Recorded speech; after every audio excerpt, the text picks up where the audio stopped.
Selamat sore pemirsa, bagaimana kabar Anda di rumah? Dan kali ini kita di Bincang 56 akan berbincang juga mengenai dengan tema SDM Unggul Indonesia Maju. Ini saya juga dengan tema dari HUT RI ke-57 ya. Ke-74. Yang ke-74? Iya. Oh ya, oke. Yang 57 HUT TVRI. Ya, ini kan karena juga masih berbau dengan TVRI, jadi kita agak sedikit gimana gitu. Iya ya, karena bertepatan juga Lia kemarin kita merayakan di kantor ya. Iya.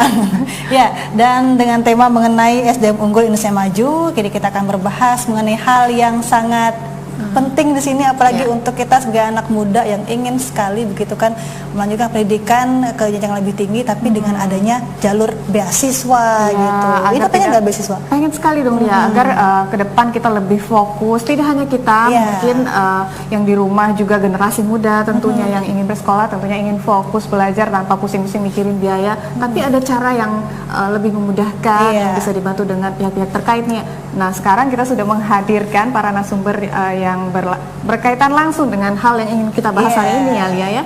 Ada Bapak Edward UP Nainggolan dari Kakanwil Dirjen Perbendaharaan Provinsi Kalimantan Barat. Selamat sore Pak. Selamat sore Mbak Indah sama Mbak Lia. Gimana kabarnya hari ini Pak? Sehat, alhamdulillah, puji Tuhan. Segar ya Pak ya? Iya. Bapak tuh semangat terus ya. Semangat untuk karena kabar. Harus berjiwa muda ya Pak ya. Harus. Dan di samping Pak Edward juga ada Rahmat Putra Yuda, Ketua Mata Garuda ya Mas ya? Halo, selamat sore Mas Yuda. Selamat sore Mbak Lia dan Mbak Indah. Iya, dan ada juga Mas Rangga selaku Ketua Panitia dari WIS ya Mas ya? Gimana kabarnya Mas? Sehat Mbak, sehat. Baik Lia. Nah, kalau ngomong-ngomong soal WIS itu kan berharap gitu ya, bukan ya? Itu pengertiannya, tapi sebenarnya WIS ini pengertian dari yang acara yang kita maksud ini apa, mungkin nanti akan dijelaskan langsung ya. Penasaran di rumah bagaimana sih sistem mengenai beasiswa yang ada di Indonesia, terutama di Provinsi Kalimantan Barat. Sekarang kita akan bahas, ini hal yang sangat menarik di mana siapa sih yang nggak kenal dengan beasiswa LPDP gitu kan, Tapi pasti juga bukan hanya kenal ya, pengen mungkin ya. Iya, dan seperti apa sih sistemnya, persyaratannya seperti apa, kemudian jika masih S1 mau lanjut S2 beasiswa LPDP seperti apa sih syaratnya, kemudian di mana saja sih kita bisa mengikuti dari sistem seleksi dari LPDP ini sendiri. Proses ya. Benar sekali. Dan kita akan langsung membahasnya berikut ini bersama dengan Pak Edward, kemudian Mas Yuda dan juga Mas Rangga. Iya. Nah, di sini kan ada program yang namanya beasiswa LPDP gitu. Mungkin juga bisa disosialisasikan kepada masyarakat juga, terutama untuk pemirsa di rumah. LPDP itu sebenarnya beasiswa seperti apa sih? Makasih Mbak Lia dan Mbak Ayu dan pemirsa di rumah. Jadi memang pemerintah menyadari kalau kita ingin maju, kalau kita ingin sejahtera, maka salah satunya adalah meningkatkan kualitas sumber daya manusia. Nah, kita mengalami nanti tahun 2025 dan seterusnya bonus demografi.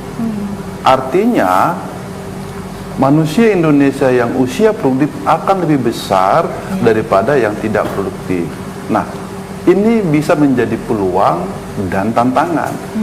Peluang kalau kita bisa mempersiapkan SDM yang muda-muda ini kualitasnya bisa menjadi produktif, yang bisa memberikan keuntungan positif untuk pembangunan bangsa. Bisa menjadi tantangan atau negatif kalau kita tidak mempersiapkannya menjadi beban pemerintah. Maka salah satu yang dilakukan pemerintah adalah memberikan peluang untuk meningkatkan SDM melalui beasiswa. Nah, tahun 2019 ini APBN kita temanya adalah meningkatkan investasi dan daya saing sumber daya manusia. Nah, dan anggaran tahun 2019 ini APBN itu 800 triliun untuk peningkatan kualitas sumber daya manusia terkait dengan pendidikan dan kesehatan. Nah, jadi beasiswa merupakan salah satu komponen yang penting dalam meningkatkan kualitas sumber daya manusia. Seperti itu. Nah, seperti yang barusan Pak Edu jelaskan ya, memang salah satu cara untuk membentuk SDM unggul agar Indonesia maju mungkin salah satunya dengan beasiswa tadi nih Pak ya. Lalu untuk pelaksanaannya sendiri, bagaimana untuk membentuk SDM unggul itu, dan sasaran dari beasiswa yang akan diproses sebagai salah satu program untuk menciptakan SDM unggul dan Indonesia Maju itu seperti apa sih Pak? Baik ya, Mbak Indah. Jadi kita lihat mulai dari pendidikan dasar dan menengah. Ya. Nah sekarang pemerintah melalui Kemendikbud sudah membuat kebijakan ya sekolah gratis ya 12 tahun itu. Nah di level perguruan tinggi tidak ada lagi alasan sebenarnya bagi SDM generasi muda untuk tidak kuliah. Yang penting mampu. Ada program beasiswa S1 bidik misi. Itu yang diberikan oleh Kementerian Ristek Dikti dari APBN. Siapapun yang mampu untuk kuliah di perguruan tinggi negeri, mulai dari pendaftaran, ujian, sampai nanti kuliah, itu dibiayai oleh pemerintah. Yang kedua, ketika sudah menjadi S1, ingin menjadi S2, ingin menjadi spesialis, ingin menjadi S3, ada beasiswa yang diberikan oleh pemerintah, salah satunya melalui Kementerian Keuangan, yaitu yang disalurkan melalui Lembaga Pengelola Dana Pendidikan. Nah, jadi untuk adik-adik saya di Kalimantan Barat, ayo kita berprestasi, kuliah S1, sesudah S1 rebut untuk S2, S3. Nah, di samping saya ini, Mas Yuda maupun Mas Mas Angga, ini adalah penerima beasiswa LPDP S2. Mas Yuda dari Australia, Mas Angga dari Bandung. Iya, dan kita masih penasaran ya Pak ya, bagaimana sih ceritanya begitu kan mendapatkan beasiswa LPDP kemarin begitu kan, nanti kita akan bahas saja di pariwara berikut ini pemirsa.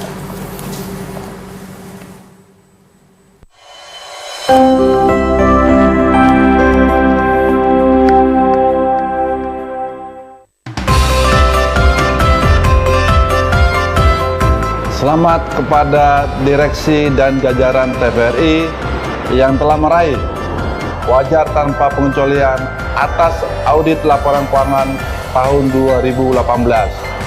WTP merupakan predikat tertinggi dalam pengelolaan keuangan negara. Dengan WTP, maka bisa dipastikan TVRI telah mengelola keuangan sesuai dengan aturan dan best practices. Jayalah TVRI, TVRI Media Pemersatu Bangsa.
Terima kasih Anda masih bersama kami dalam Bincang 56, dan pembicaraan masih kita lanjutkan kembali karena sudah semakin menarik nih Lia ya. Iya, penasaran juga begitu seperti apa sih persyaratan dan juga mekanisme untuk mendapatkan beasiswa LPDP begitu. Tadi juga sudah Pak Irwan ceritakan bahwa Mas Yuda dan juga Mas Rangga waktu itu sudah mendapatkan juga dari beasiswa LPDP. Nah, bisa cerita sedikit tidak sih seperti apa pada saat waktu itu mendapatkan LPDP? Mas Yuda.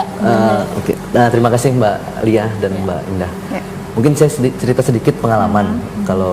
Karena kebetulan saya ini penerima beasiswa dari Kalbar yang pertama, angkatan pertama. Wow, tahun 2013 pertama kali LPDP buka. Jadi karena pertama, jadi sedikit berbeda seleksinya dengan yang tahun saat ini, yang terupdate saat ini. Jadi sedikit berbeda. Tapi fokus LPDP tetap sama, yaitu mereka mempersiapkan SDM yang unggul. Artinya mereka tidak juga mensyaratkan mutlak di akademik pendidikannya yang baik, tapi juga karakter. Jadi kita ada serangkaian tes dari LPDP yang memang di situ kita dilihatlah karakter kita, apakah cocok atau layak nantinya untuk memberikan kontribusi buat Indonesia.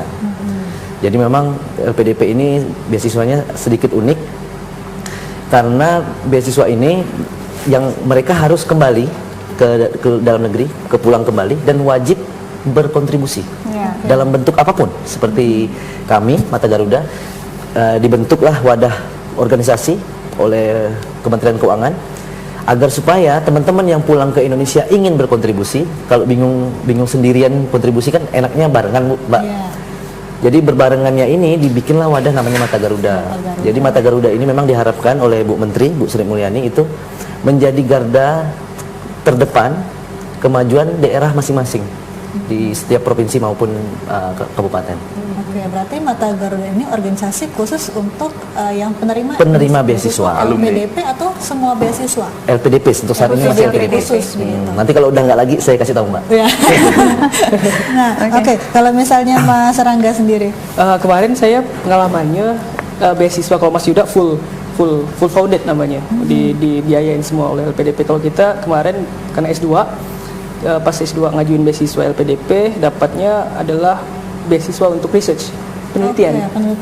Nah itu lumayan gede Mbak biayanya. Ranknya kalau nggak pakai, kalau total Indonesianya, kalau di Indonesia dananya itu sekitar 15 juta. Non lab, kalau pakai laboratorium sekitar 25 sampai 30 jutaan. Itu kalau di dalam negeri. Kemarin teman ada yang dapat dana research penelitian ke Belanda untuk menelitiin sebuah permen anti apa sih, kayak buat orang ngidam. Jadi kalau ngomong anti mual. Nah, itu dapat hak paten di Belanda dia.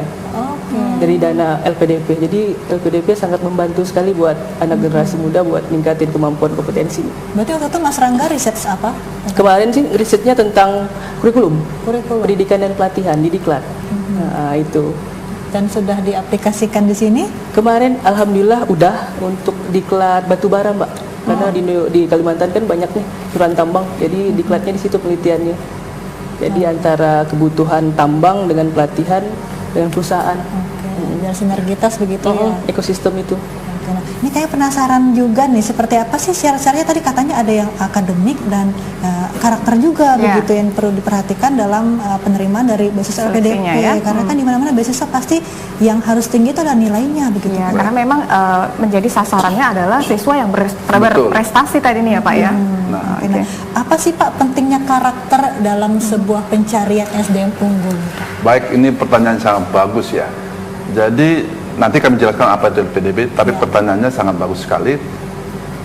Kalau ingin menjadi penerima beasiswa LPDP, ada tahapan yang harus dilalui. Yang pertama itu kita mendaftar online. Ya. Nanti oleh Kementerian Keuangan, LPDP, Lembaga Pengembangan Pendidikan akan dilakukan seleksi administrasi. Nah, sesudah itu akan dilakukan tes kompetensi berbasis komputer. Nah, disitulah nanti dilihat tes potensi akademiknya, ya, terus leadershipnya, seperti kata Mas Yuda tadi, ya. Memang kita mempersiapkan calon pemimpin dan calon profesional. Maka di situ dites kemampuan leadershipnya dan profesionalismenya. Yang terakhir nanti akan dilakukan tes tentang wawasan kebangsaan. Ini tes terakhir nih. Mengapa perlu?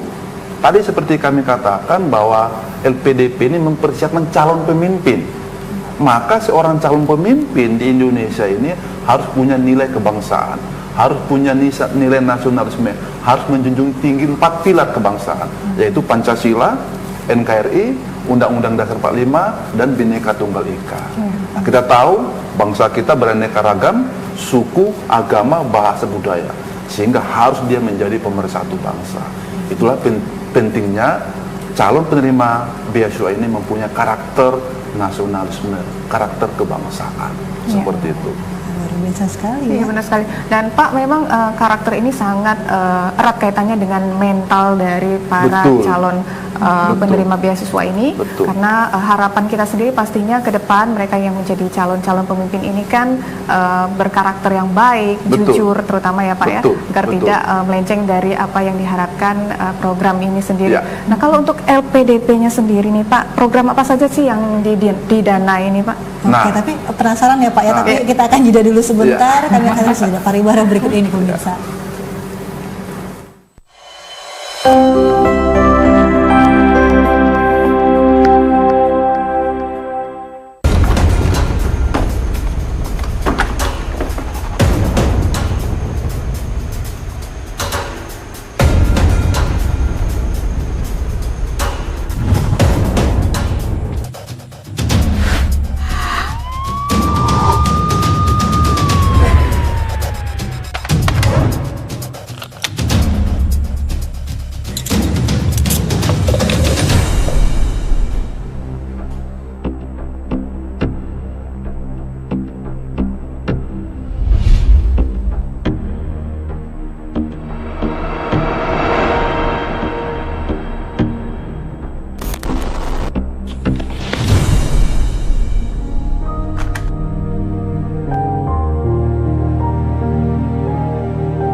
TVRI, Media Pemersatu Bangsa.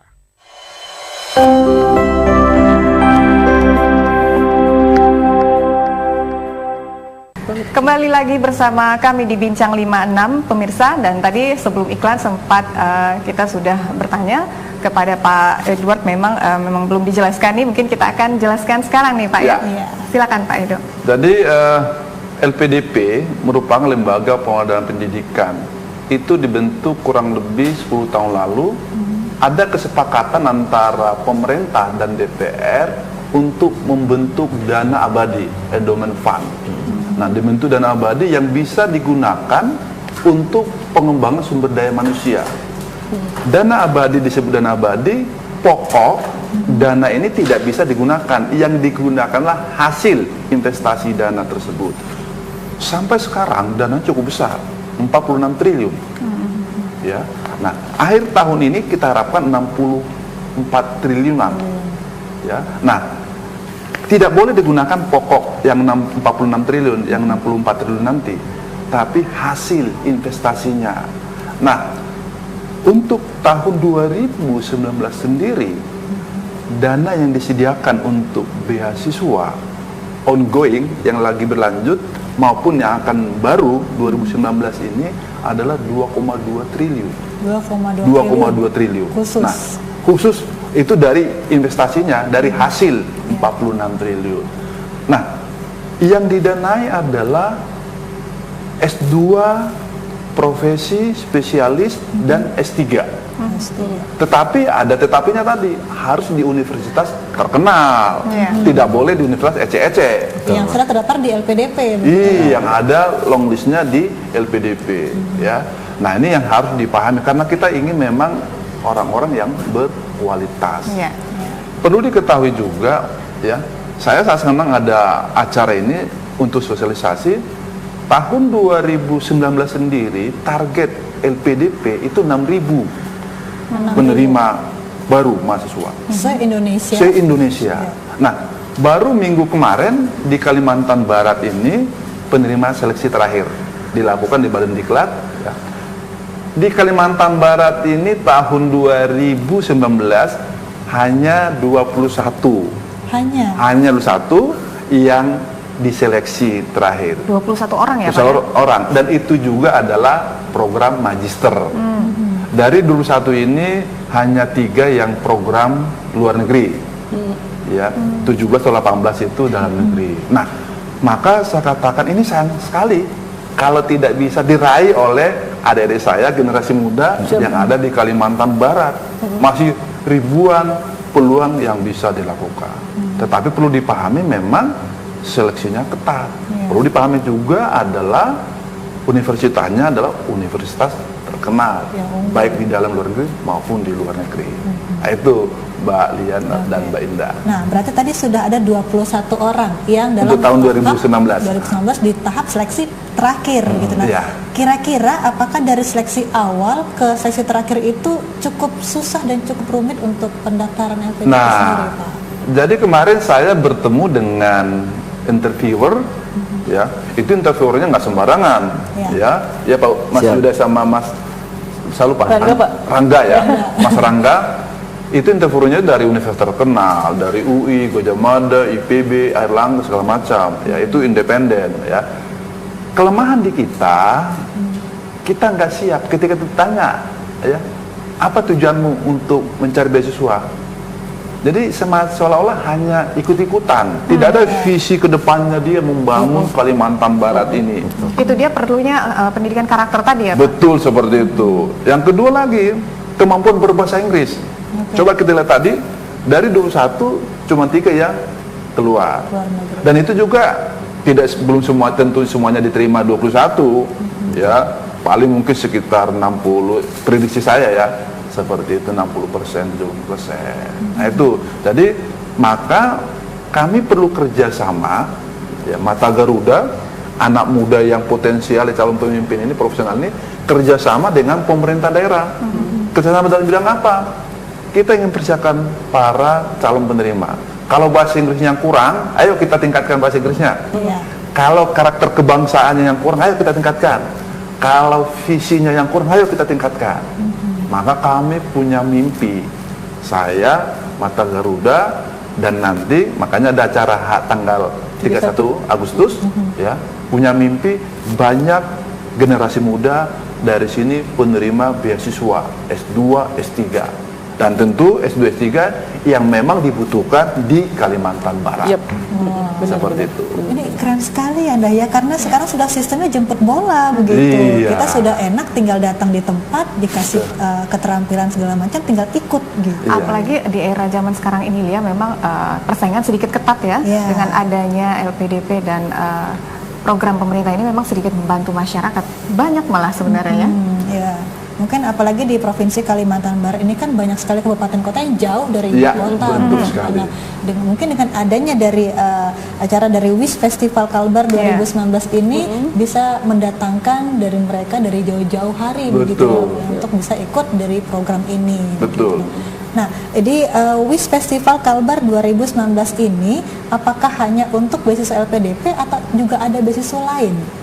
Nah, ketua WIS-nya anak muda biar aja, Mas Rangga. Siap, Mbak Lia.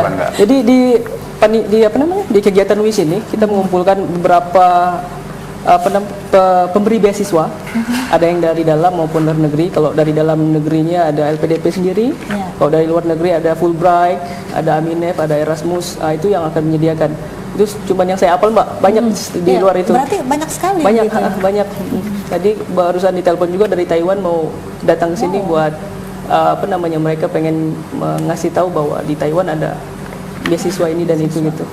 Dan Mbak Lia perlu dipahami oleh para pemirsa, ini gagasan anak muda, ya, Mata Garuda dan teman-temannya, ya, untuk membuat event yang besar, yang berskala nasional di Kalimantan Barat tanggal 31 Agustus. Ya, ini mengundang Pak Gubernur, Bupati, Wali Kota se-Kalimantan Barat, dan mendatangkan para pemberi beasiswa baik luar negeri maupun dalam negeri ke Kalimantan Barat, ke Pontianak. Nanti akan dipertemukan apa sih kebutuhan keahlian yang ada, yang dibutuhkan di Kalimantan Barat, sehingga nanti para pemberi beasiswa akan melingkarnya dengan program mereka. Maka kita harapkan para anak muda dan para kepala daerah supaya bisa hadir di acara tanggal 31 Agustus nanti. Ini keren sekali ya, Mata Garuda sudah memberikan wadah begitu kan untuk menyatukan dari pemerintah daerah juga dan dari para calon penerima beasiswa begitu ya. Dan mungkin masyarakat sedikitnya masih ada yang penasaran WIS itu tadi apa, tujuannya apa, dan kenapa nih harus ikut WIS. Nanti kita masih akan bahas nih ya usai jeda pariwara yang berikut ini.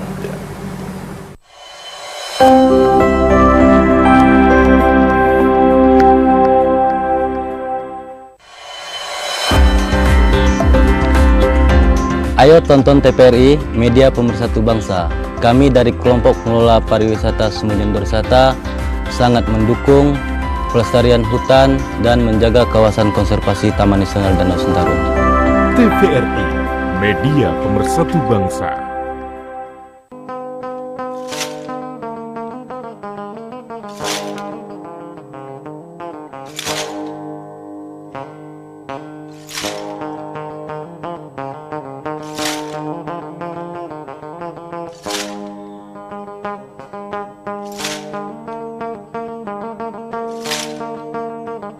Dimanapun orang Indonesia itu berada, itulah budaya bangsa Indonesia. Maka patutlah kita perjuangkan dan kita pertahankan, bahkan kita kembangkan sekalipun.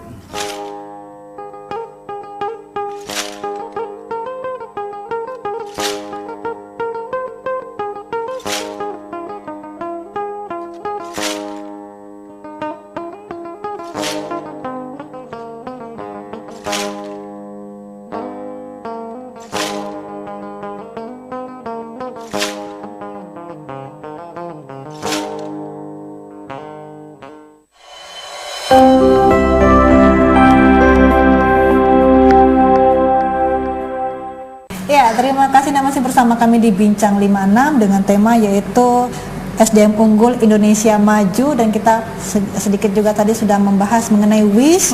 WIS itu adalah World Indonesia Scholarship Festival, dan ini baru pertama kali diadakan di Kalbar, di Provinsi Kalimantan Barat. Dan ini secara besar-besaran untuk membuka link begitu seperti apa sih beasiswa yang ada di Indonesia maupun juga di luar negeri. Dan langsung saja kita akan bahas ini bersama dengan Mas Rangga ya sebagai Ketua Panitia WIS sendiri. Seperti apa nih Mas Rangga untuk WIS ini? Oke, saya kasih tahu ceritanya WIS dulu. Iya. Jadi WIS itu diinisiasi oleh Mata Garuda. Mata Garuda itu adalah wadah di mana para alumni penerima beasiswa LPDP ngumpul. Nah, dari perbincangan di situ timbullah inisiasi buat ngadain WIS. WIS itu pertama kali dilakukan di Jakarta, Mbak, tahun lalu. Dan itu mendapat respon bagus di Jakarta, dan kemudian teman-teman di alumni LPDP di Jakarta, kita pengen ngadain dong yang lebih besar lagi gitu, kata teman-teman. Oke, kita adain, kita undang seluruh stakeholder dan seluruh mahasiswa maupun masyarakat umum bisa hadir. Diinisiasilah waktu itu dapat 21 kota. Dan Kalbar salah satunya, alhamdulillah. Iya, dapat kebagian rezeki juga ya kita di Kalbar ya. Kita kota ke-13, Mbak. Kota ke-13.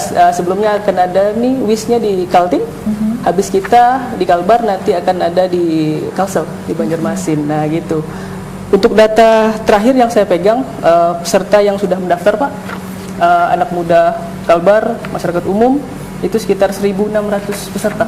Wow, sudah yang online. Pendaftaran online. Diperkirakan masih akan bertambah. Pasti bertambah. Pasti bertambah. Karena kalau online kan setiap hari kita belum tahu kan. Belum tahu, gitu. Kalau untuk temanya sendiri tahun 2019 ini, dan kenapa sih harus ikut WIS, Mas? Ya, jadi Mbak, WIS ini kan programnya langka nih. Kalau di Kalbar karena baru tahun pertama ya. Nah, mudah-mudahan ini bisa menjadi panjang ceritanya. Ceritanya panjang maksudnya di sini kita pengen anak-anak muda, terutama anak-anak muda Kalbar, aware atau sadar tentang betapa pentingnya meningkatkan kompetensi SDM-nya. Terutama yang tadi yang Mas Yuda dengan Bapak bilang anak Kalbar itu hebat-hebat dan bisa untuk meraih beasiswanya. Mungkin karena kurang informasi dan sebagainya. Jadi oleh karena itu kita ngadain festival ini biar penyebaran informasinya lebih luas lagi. Nah, terutama tadi benar kata Bapak lagi, saya setuju dengan Bapak, stakeholder dari bupati, dari sekda dan sebagainya di setiap kabupaten yang ada di Kalbar, itu yang pengen kita hadirkan di situ juga. Karena di situ ada 5 tema acara, dan salah satu acaranya yang mengumpulkan antara penerima beasiswa, pemerintah dan WIS sendiri itu di Scholarship Forum, Mbak. di situ kepala-kepala daerahnya bisa ngomong. Kita misalnya dikasih ngomong untuk berbincang, berdiskusi. Jadi disitulah tukar-menukar ide dan sebagainya terkait kebutuhan daerah. Seperti itu, Mbak. Berarti di WIS ini tidak hanya dari pembukaan penerimaan link beasiswa, tapi misalnya juga ada seminar dan apalagi nih kira-kira acaranya? Ada 5 tadi, ada scholarship forum yang dihadiri oleh beberapa stakeholder yang ada di Kalbar. Yang kedua ada inspirational talks, itu mengundang influencer yang ada di Kalbar. Yang ketiga ada spesial dialog dengan tokoh daerah. Ada juga, Mbak. Yang keempat itu ada workshop dengan workshop Super mentor, Bang, ya. Workshop dan super mentor. Jadi kita di situ selain mengasih informasi tentang beasiswa, kita juga melatih bagaimana caranya bisa dapetin beasiswa. Dan itu gratis katanya ya. Itu dia informasi pentingnya ya. Tips dan triksnya akan dijelaskan di super mentor dengan workshop nanti. Jadi harap teman-teman yang ada di daerah maupun di seputaran Pontianak bisa hadir di acara WIS tanggal 31 Agustus di Gedung Konferensi Untan. Pukul 8 sampai selesai. Selesainya sampai sore.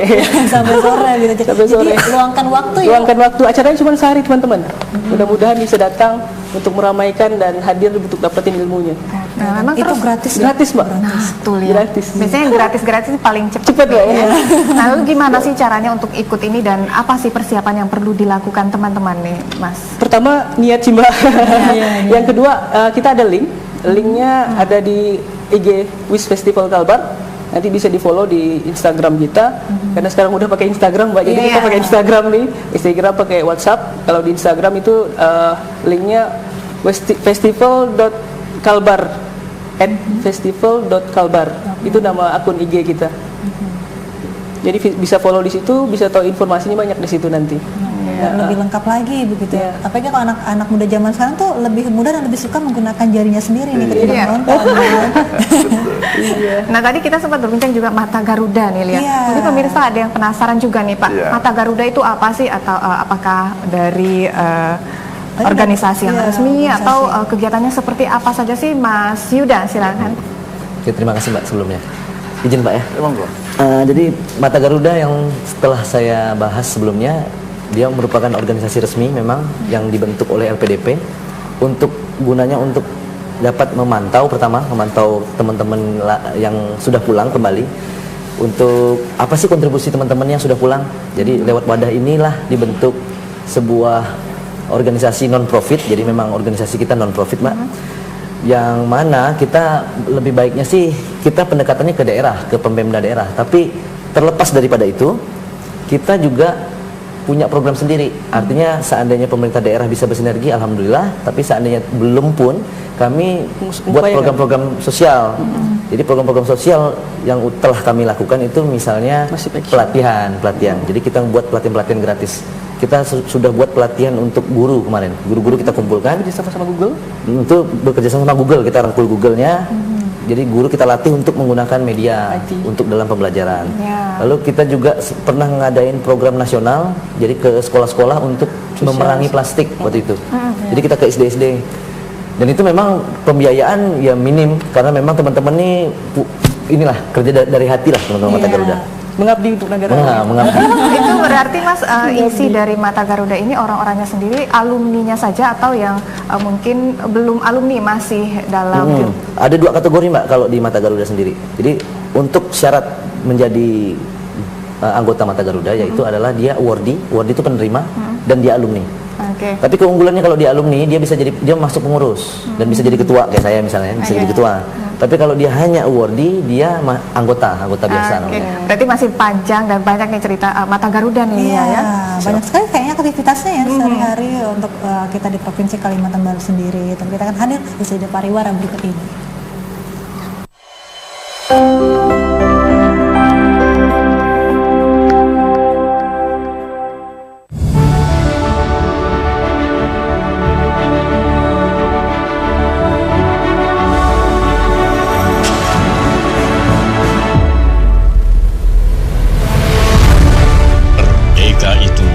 Bebas berkreasi, tak henti berinovasi, tak alergi menerima kritisi,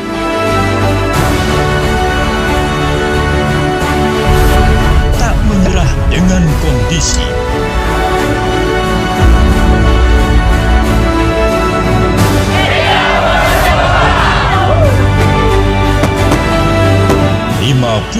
tahun TVRI terus mengawal NKRI.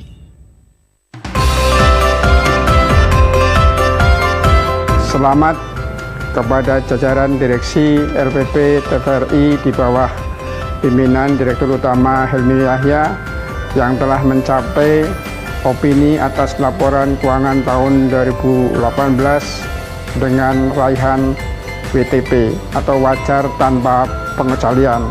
Selamat buat jajaran LPP TVRI, luar biasa.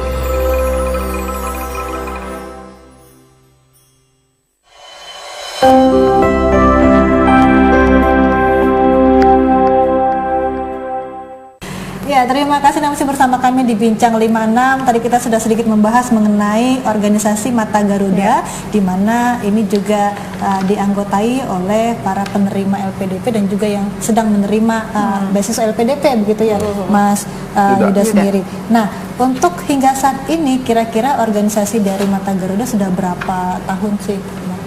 Kita terbentuk kemarin tahun 2018 secara resmi ya, 18 bulan Mei 2018 kita mulai terbentuk. Tapi kalau kelompoknya sendiri itu sebelum punya nama Mata Garuda kita juga udah sering kumpul bareng. Jadi namanya Uwardi Kalbar dulu namanya. Cuma belum resmi. Setelah diresmikan di Jakarta, baru kita sekarang punya punya kekuatan lah. Kita berakta notaris dan kita sekarang berkantor di kantor beliau nih, Hadi Kanwil. Jadi beliau memfasilitasi kami sekretariat yang mana disitulah tempat kami rapat dan lain sebagainya. Karena sebelumnya Mbak kita rapat di warung kopi Mbak, muter-muter dulu. Karena alhamdulillah udah difasilitasi lah. Jadi teman-teman juga senang karena alamat surat menyurat dan lain-lain tuh udah gampang. Oke, nah Pak Edward ini kenapa punya ide gagasan bahwa mereka juga disediakan sekretariat nih Pak di DJPB Provinsi Kalbar? Baik, makasih ya. Jadi memang ini arahan Bu Menteri Keuangan ya. Bu Menteri Keuangan kita tahu adalah yang sangat punya visi atau yang seorang visioner ya. Ketika diberikan APBN, disalurkan APBN harus memberikan manfaat.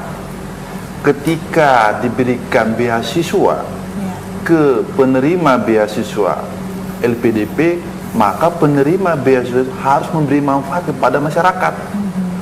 Harus ada wadahnya supaya bekerjanya lebih sistematik dan terstruktur. Maka dibentuklah Mata Garuda.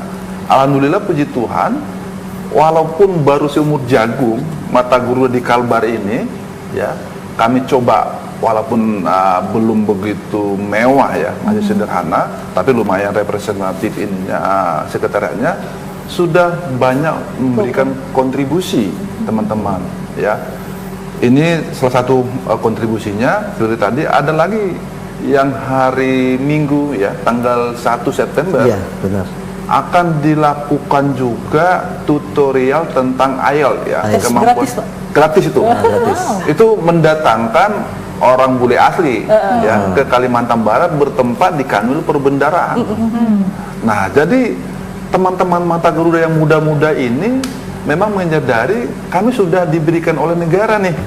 Udah habis banyak negara. Udah habis banyak negara saat berkontribusi. Pengabdian Mbak, pengabdian. Kami sebagai katakan tanda kutip orang tua, sebagai pemberi beasiswa tentu harus memfasilitasi. Salah satunya caranya adalah memberikan sekretariat. Yang kedua seperti ini, saya senang sekali ya. Inilah wadah bagi alumni LPDB untuk berkontribusi ke Kalimantan Barat. Nah, itu Mbak Lia dan Mbak Indah. Berarti WIS ini juga pendanaan apakah masih dari Lembaga Keuangan Republik Indonesia atau mereka berdiri sendiri nih? Ini yang saya juga salut ya. Teman-teman ini kerja keras ya. Tidak ada sepeser pun dana dari Kementerian Keuangan, sepeser pun. Hebat banget. Nah, itu yang hebat sekali. Nah, teman-teman ini Mas Yuda, Mas Rangga itu mencari dana sendiri, kerjasama dengan UPT Bahasa Untar, menghadap Pak Rektor. Terima kasih ke Pak Rektor ya, Pak Garuda Wiko, Profesor Garuda Wiko, langsung menyambut, disediakan ruangannya ya Mas Yuda dan Mas Rangga ya. Nah, mencari pendanaan segala macam. Nah, itulah karakter seorang leader. Yang kita harapkan seperti itu. Ini keren sekali ya Indah ya. Ya, Lia, kita juga tahu kalau untuk mendaftar tadi kan caranya sudah disebutkan nih. Nah, boleh tidak nih mendaftar untuk kelas extension seperti yang kelas malam atau kelas karyawan, untuk seperti itu boleh tidak sih? Kalau LPDP belum ini Mbak, belum memfasilitasi yang seperti itu. Misalnya kelas karyawan atau eksekutif misalnya belum sampai di situ. Berarti kelas reguler. Regulasinya sejauh ini belum. Harus reguler lah, Bang. Harus reguler. Jadi memang kita LPDP itu Kementerian Agama menjaga kualitas, harus full 100%. Fokus. Kan gitu harusnya. Nah, tetapi teman-teman atau generasi muda di Kalimantan Barat jangan risau, karena penerima beasiswa itu umurnya dikasih 35 tahun ya untuk S2 spesialis. Artinya kan masih panjang nih. Sampai umur 35 tahun masih boleh. Coba terus Pak ya. Coba terus berkali-kali. Nah, untuk doktoral itu 40 tahun. Jadi coba terus gitu kan, masih punya kesempatan. Jadi itu peluang yang bisa digunakan. Sama dengan dokter spesialis? Boleh, dokter spesialis. Ya, katakanlah profesi apalagi profesi dokter spesialis, terus akuntan, profesi apa lagi ya? Farmasi, apoteker, bisa seperti itu. Tapi dengan syarat mereka kalau misalnya masih bekerja di satu instansi mengikuti beasiswa, apakah boleh? Nah, jadi ini kekhususan dari pemberi beasiswa yang ada di Indonesia ya, khususnya dalam negeri. LPDP syaratnya warga negara Indonesia, sampai tadi memenuhi kualifikasi tadi, dan kembali ke Indonesia. Kalau dia pegawai swasta menerima beasiswa silakan, tapi nanti kamu kembali ke Indonesia. Tidak ada ikatan dinas ya? Tidak ada ikatan dinas. Nah, jadi memang ini dipersiapkan, diberikan kepada siapapun orang Indonesia yang mau berbakti ke Indonesia, yang mau meningkatkan ilmunya, kualitasnya, dan kembali ke Indonesia. Pokoknya kembali ke Indonesia. Dari Indonesia untuk Indonesia nih ya Pak ya. Betul, karena ini kan dana rakyat nih, uang rakyat nih. Maka saya berikan dananya cukup besar dananya. Ya nanti bisa cerita ya. Nah, beliau kan dari Australia ya. Ceritanya masih panjang berarti nih ya Mas.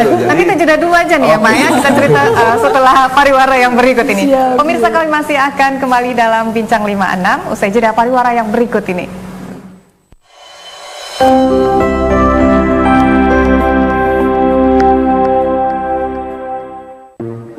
Nyobain belanja dulu ke mall.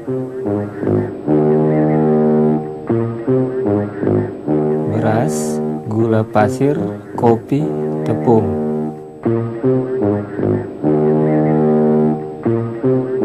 Quality is our recipe.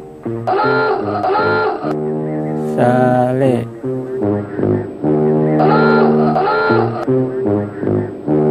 Sois sor c. Di mana sih harus belanja?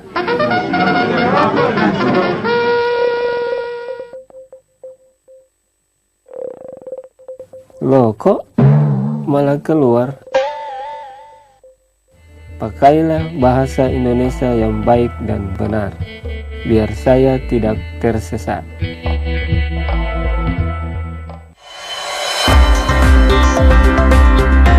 Teknologi informasi bisa menjadi satu media untuk percepatan dalam proses perubahan di segala hal.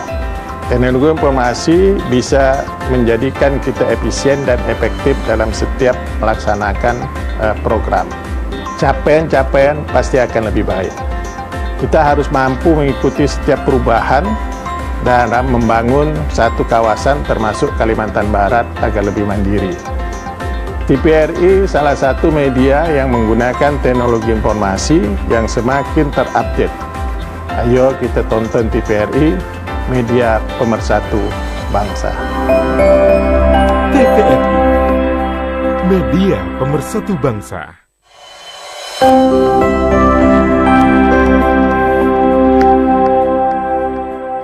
Baik, Anda masih bersama kami di Bincang 56. Tadi kita sudah sedikit membahas mengenai seperti apa sih persyaratan dari LPDP, dan juga kita akan mendengarkan cerita dari Mas Yuda dan juga Mas Rangga seperti apa sih kemarin pada saat penerimaan LPDP di luar negeri ya Mas Yuda ya? Wah, kan?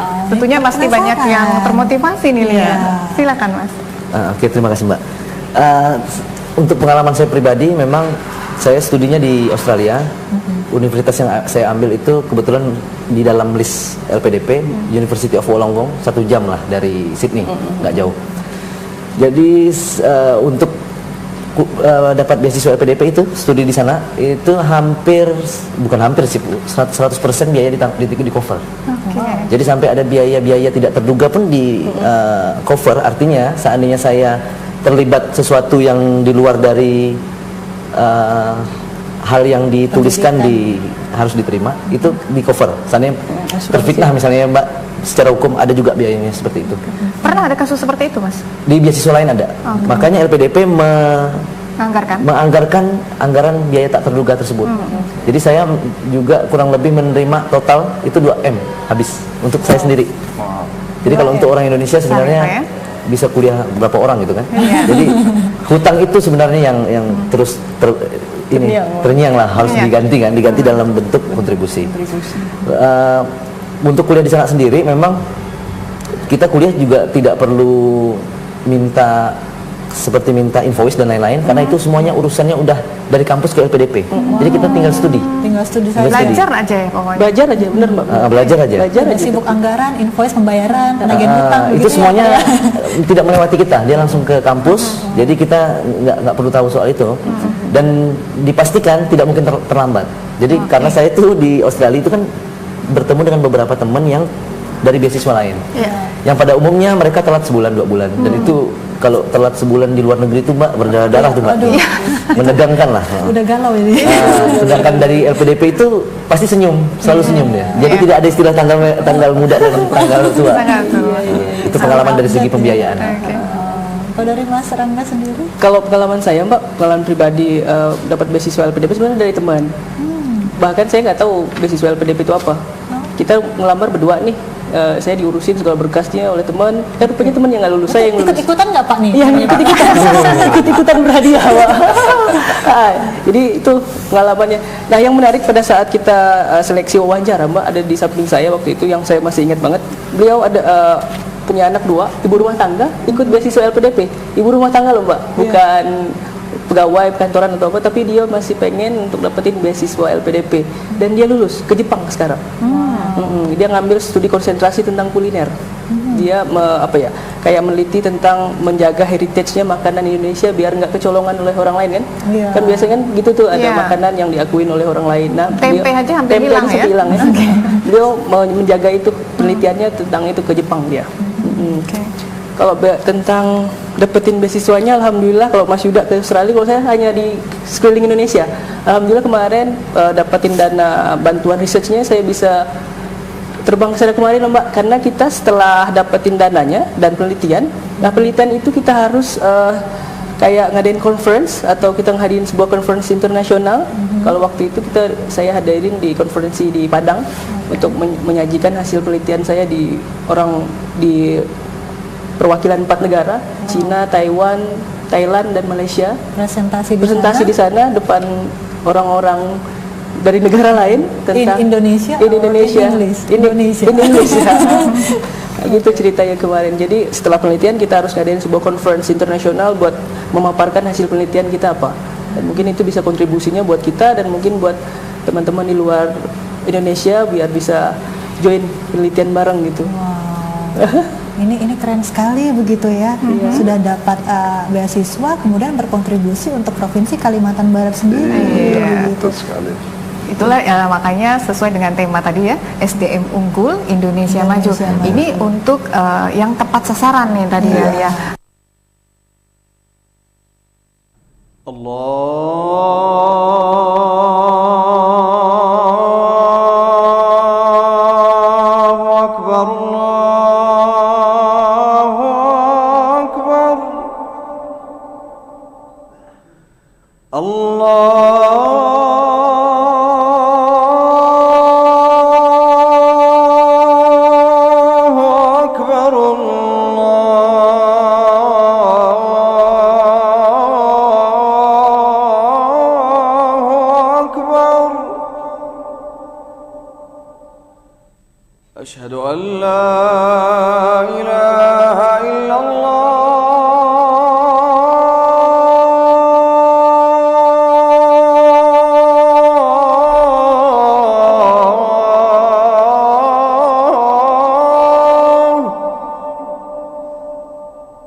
أشهد أن لا إله إلا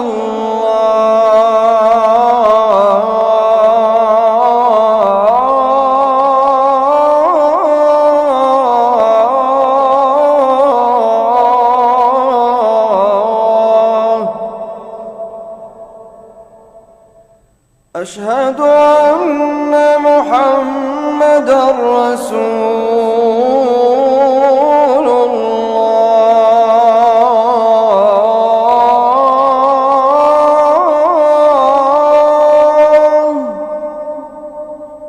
أشهد أن محمدًا رسول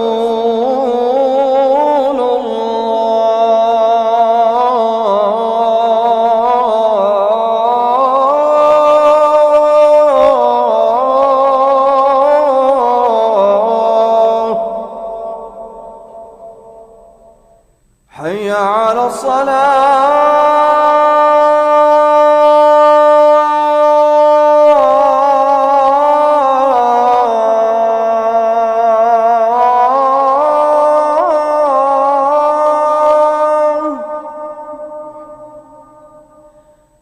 حي على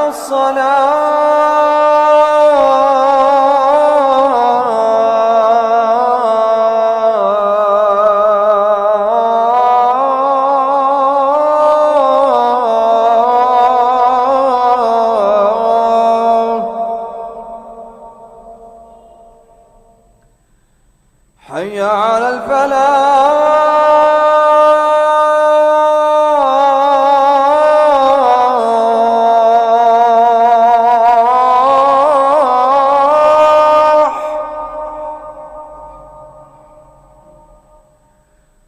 حي على الفلاح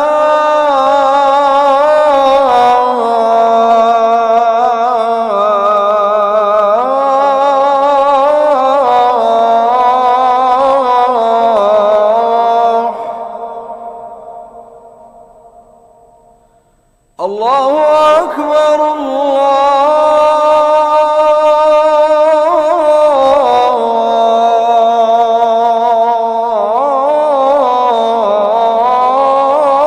الله أكبر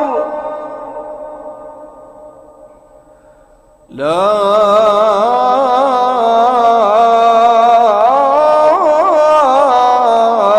إله إلا الله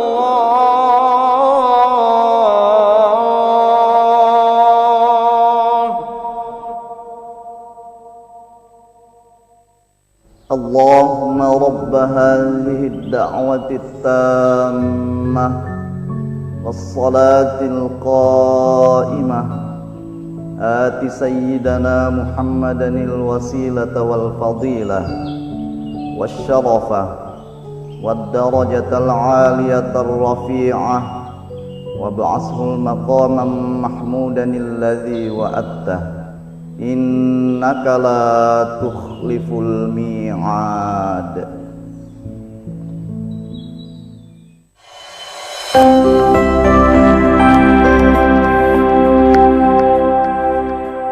Lupa seandainya dalam perjalanan program ini berjalan ada nih kita menemukan kasus yang karakter dari memang penerima beasiswa ini mungkin ada yang melenceng seperti itu ya Pak ya. Nah lalu untuk agar tidak terjadi hal seperti itu apakah sudah ada strategi yang dipersiapkan Pak? Jadi memang itu merupakan concern kita semua ya. Concern bangsa ini bagaimana supaya calon pemimpin kita itu berkarakter nasional, memegang 4 pilar kebangsaan. Nah, oleh sebab itu tadi kami katakan bahwa dalam proses seleksi wawancara kebangsaan itu sangat perlu sekali. Nah, kita berharap ya, karena tadi begitu dia menerima beasiswa itu kan bisa kita pantau. Sesudah nanti dia selesai kan tidak bisa kita pantau ya.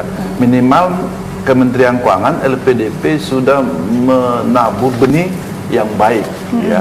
Nah kita harapkan para penerima beasiswa itu seperti Mas Yuda, Mas Rangga tadi, negara sudah memberikan miliaran ya. Mas Yuda tadi 2 miliar untuk S2, demikian Mas Rangga. Nah ini kan uang rakyat, maka ketika uang rakyat kembalikan ke rakyat, demikian juga karakternya. Harus karakter yang mengayomi rakyat, yang mempersatukan rakyat, jangan sebaliknya. Ya. Mudah-mudahan itu yang kita harapkan. Karena masalah karakter kan agak sulit juga. Tetapi minimal ketika penerima itu diseleksi sudah kita lihat karakter kebangsaannya. Nah, itu. Baik. Ini Pak terakhir ini untuk harapannya sendiri Pak mengenai dari beasiswa LPDP dan juga acara WIS nanti Pak. Makasih para pemirsa di rumah di Kalimantan Barat, terutama para kepala daerah. Kami harapkan supaya tanggal 31 Agustus kita sama-sama menghadiri WIS. Di sanalah kita bisa memberikan rekomendasi apa yang kita butuhkan di Kalimantan Barat. Untuk adik-adik saya generasi muda di Kalimantan Barat, ya, mari tangkap peluang ini karena kemajuan Indonesia, kemajuan Kalimantan Barat ada di tangan adik-adik saya generasi muda dengan meningkatkan kualitas sumber daya manusia. Demikian. Oke, ini luar biasa sekali ya, apalagi dengan adanya dari WIS Festival Kalbar 2019 ini, semoga seluruh pemuda dan juga sebagai siapapun yang ingin begitu kan mendapatkan beasiswa dan melanjutkan tingkat pendidikan yang lebih baik lagi ke depannya dan juga ingin berkontribusi untuk kemajuan bangsa Indonesia, silahkan datang di WIS Festival Kalbar 2019 pada tanggal 31 Agustus 2019. Iya, benar sekali ya. Dan memang pembicaraan semakin asik, tapi sayang sekali waktu kita sudah habis. Sayang sekali ya. Dan pemirsa, kami mengucapkan terima kasih atas perhatian Anda. Tetap saksikan Bincang 56 di TVRI Kalbar tentunya dalam segmen-segmen lainnya. Dan saya Indah Alida beserta rekan saya Kristina Filia, kami juga mengucapkan terima kasih. Selamat sore dan sampai jumpa.